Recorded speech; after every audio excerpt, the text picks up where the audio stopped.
ரொம்ப யோசிக்கவும் கூடாது, ரொம்ப நேசிக்கவும் கூடாது. இரண்டுமே ஒரு நாள் பைத்தியமாக்கிவிடும். உன் பலத்தோடு மோதுபவன் எதிரி, உன் பலவீனத்துடன் மோதுபவன் துரோகி. அடுத்தவர் மீது பழி போடுவது மிகவும் சுலபம்.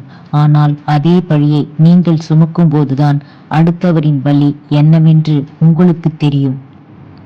எல்லோரும் நல்லவர்கள் என்று நினைப்பது தவறில்லை. ஆனால் எல்லா நேரமும் நல்லவர்களாகவே இருப்பார்கள் என்று நினைப்பதுதான் தப்பு. நடந்தது நல்லதாகவே நடந்தது, நடப்பதும் நல்லதாகவே நடக்கிறது, நடக்கப் போவதும் நல்லதாகவே நடக்கும். கடமையை செய், பலனை எதிர்பார்க்காதே. பலன் தானாகவே வரும். தெரிந்தே தவறு செய்பவர்களிடம் நியாயம் கேட்காதே.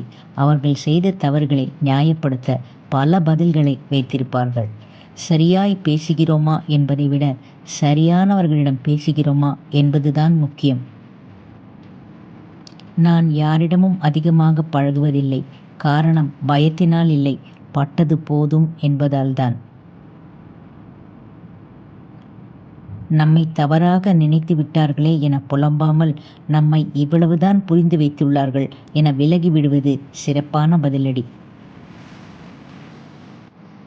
எட்டிப்பிடிக்கும் தூரத்தில் வெற்றி இல்லை, அதை விட்டுவிடும் எண்ணத்தில் நானும் இல்லை.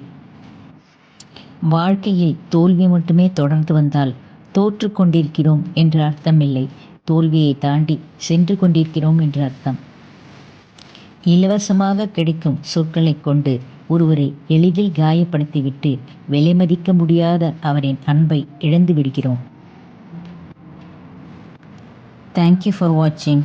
பிடிச்சிருந்தா லைக் பண்ணுங்கள், ஷேர் பண்ணுங்கள். மறக்காத என்னுடைய சேனலை சப்ஸ்கிரைப் பண்ணுங்கள். தேங்க்யூ.